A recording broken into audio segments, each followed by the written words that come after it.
ध्यान योग के साधक के लिए उपयोगी बातें और आसन लगाने की विधि। युज समाधौ धातु से जो योग शब्द बनता है, जिसका अर्थ चित्त वृत्तियों का निरोध करना होता है। ध्यान योग के साधक के लिए निम्न गुणों का होना आवश्यक है। अपरिग्रह चित्त वृत्तियों के निरोध रूप योग का साधन संसार मार्ग से विमुख होकर और केवल परमात्मा के सम्मुख होकर किया जाता है।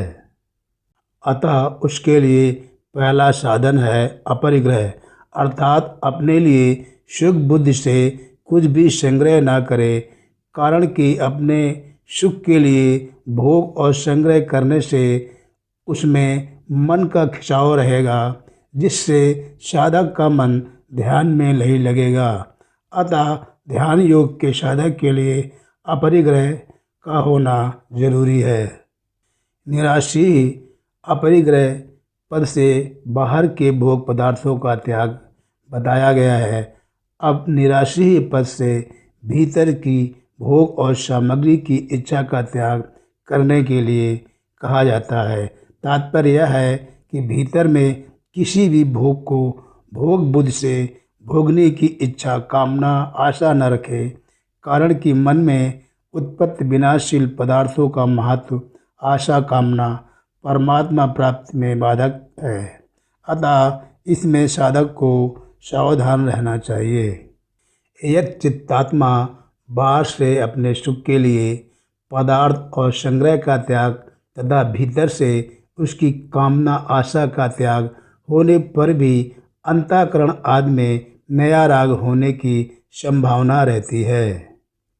साधक में तीसरा गुण यत् चित्तात्मा, अर्थात साधक अंतःकरण सहित शरीर को वश में रखने वाला हो। इनके वश में होने पर फिर नया राग पैदा नहीं होगा।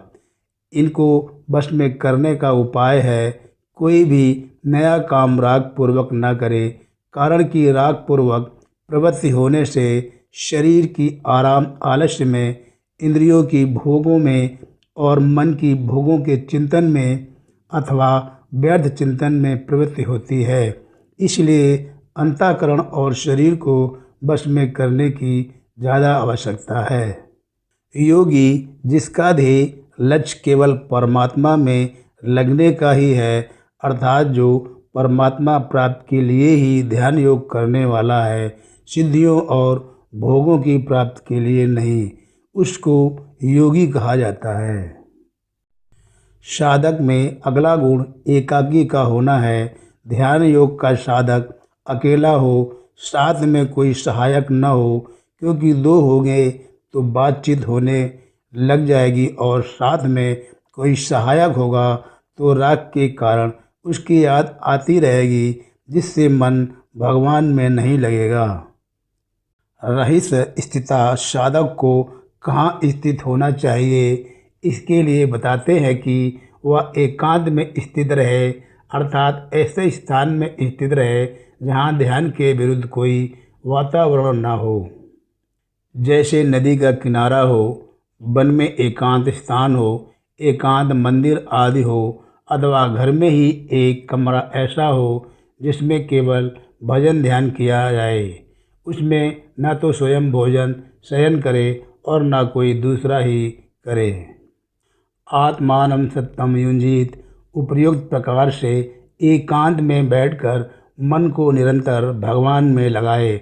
मन को निरंतर भगवान में लगाने के लिए खास बात है कि जब ध्यान करने के लिए एकांत स्थान पर जाए, तब जाने से पहले ही यह विचार कर ले, अब मेरे को संसार का कोई काम नहीं करना है, केवल भगवान का ही ध्यान करना है।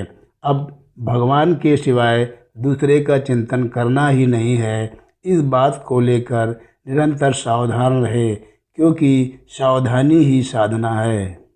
साधक के लिए इस बात की बड़ी आवश्यकता है कि वह ध्यान के समय तो भगवान के चिंतन में तत्परता पूर्वक लगा रहे, व्यवहार के समय भी निर्लिप्त रहते हुए भगवान का चिंतन करता रहे, क्योंकि व्यवहार के समय भगवान का चिंतन न होने से संसार में लिप्तता अधिक होती है। व्यवहार के समय भगवान का चिंतन करने से ध्यान के समय चिंतन करना सुगम होता है और ध्यान के समय ठीक तरह से चिंतन होने से व्यवहार के समय भी चिंतन होता रहता है। अर्थात दोनों समय में किया गया चिंतन एक दूसरे का सहायक होता है। तात्पर्य है कि साधक का साधक बना हर समय जागृत रहे। वह संसार में तो भगवान को मिलाए पर भगवान में संसार को न मिलाए, अर्थात सांसारिक कार्य करते समय भी भगवत स्मरण करता रहे। यदि ध्यान के लिए बैठते समय साधक अमुक काम करना है, इतना लेना है, इतना देना है, अमुक जगह जाना है, अमुक से मिलना है आदि कार्यों में मन में जमा रखेगा, अर्थात मन में इनका संकल्प करेगा, तो उसका मन भगवान के ध्यान में नहीं लगेगा। अतः ध्यान के लिए बैठते समय यह दृढ़ निश्चय कर ले कि चाहे जो हो जाए, गर्दन भी भले कट जाए, मेरे को केवल भगवान का ध्यान ही करना है। ऐसा दृढ़ विचार होने से भगवान में मन लगाने में बड़ी सुविधा हो जाएगी। साधक की यह शिकायत रहती है कि भगवान में मन नहीं लगता, तो इसका कारण क्या है? इसका कारण यह है कि साधक संसार से संबंध तोड़कर ध्यान नहीं करता, प्रत्युत संसार से संबंध जोड़कर ध्यान करता है। अतः अपने सुख सेवा के लिए भीतर से किसी को भी अपना न माने, अर्थात किसी में ममता न रखे, क्योंकि मन वहीं जाएगा जहाँ ममता होगी। इसलिए उद्देश्य केवल परमात्मा का रहे और सबसे निर्लिप्त रहे, तो भगवान में मन लग सकता है। आसन लगाने की विधि। शुचोदेशे। भूमि की शुद्धि दो तरह की होती है। पहला, स्वाभाविक शुद्ध स्थान जैसे गंगा आदि का किनारा, जंगल, तुलसी, आंवला, पीपल आदि पवित्र वृक्षों के पास का स्थान। और दूसरा, शुद्ध किया हुआ स्थान जैसे भूमि को गाय के गोबर से लीप कर अथवा जल छिड़क कर शुद्ध किया जाए। जहाँ मिट्टी हो वहाँ ऊपर की 4-5 अंगुल मिट्टी दूर करके भूमि को शुद्ध किया जाए। ऐसी स्वाभाविक अथवा शुद्ध की हुई समतल भूमि में काठ या पत्थर की चौकी आदि को लगा दे। चैलाजिन कुशोत्तरम। यद्यपि पाठ के अनुसार क्रमशः वस्त्र, मृगशाला और कुश बिछानी चाहिए, तथापि बिछाने में पहले खुद बिछा दे, उसके ऊपर बिना मारे हुए मृग का, अर्थात अपने आप मरे हुए मृग का चर्म बिछा दे, क्योंकि मारे हुए मृग का चर्म अशुद्ध होता है। अगर ऐसी मृगशाला ना मिले तो कुश पर टाट का बोरा अथवा ऊन का कंबल बिछा दे, फिर उसके ऊपर कोमल सूती कपड़ा बिछा दे। वाराह भगवान के रोम से उत्पन्न होने के कारण कुश बहुत पवित्र माना गया है, अतः उससे बना आसन काम में लाते हैं। ग्रहण आदि के समय सूतक से बचने के लिए, अर्थात शुद्ध के लिए कुश को पदार्थों में, कपड़ों में रखते हैं। पवित्री प्रोक्षण आदि में भी इसको काम में लेते हैं। अतः साधक को आसन लगाते समय कुश बिछाना चाहिए। कुश शरीर में न गड़े और हमारे शरीर में जो विद्युत शक्ति है वह आसन में से होकर जमीन में न चली जाए, इसलिए विद्युत शक्ति को रोकने के लिए मृगशाला बिछाने आदि का विधान है। मृगशाला के रोम शरीर में न लगे और आसन कोमल रहे, इसलिए मृगशाला के ऊपर सूती शुद्ध कपड़ा बिछाना चाहिए। अगर मृगशाला की जगह कंबल या टाट हो तो वह गर्म न हो जाए, इसलिए उस पर सूती कपड़ा बिछाना चाहिए। नात्युच्चितम नातनीचम। समतल शुद्ध भूमि में जो तख्त या चौकी रखी जाए वह न अत्यंत ऊंची हो और न अत्यंत नीची हो, कारण कि अत्यंत ऊंची होने से ध्यान करते समय अचानक नींद आ जाए तो गिरने की और चोट लगने की संभावना रहेगी। और अत्यंत नीची भूमि से भूमि पर घूमने वाले चींटी आदि जंतुओं के शरीर पर चढ़ जाने से और काटने से ध्यान में विक्षेप होगा।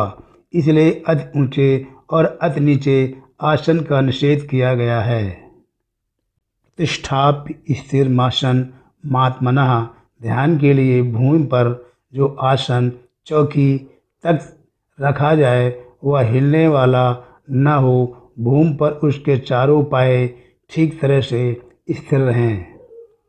जिस आसन पर बैठकर ध्यान आदि किया जाए वह आसन अपना होना चाहिए, दूसरे का नहीं, क्योंकि दूसरे का आसन काम में लिया जाए तो उसमें वैसे ही परमाणु रहते हैं।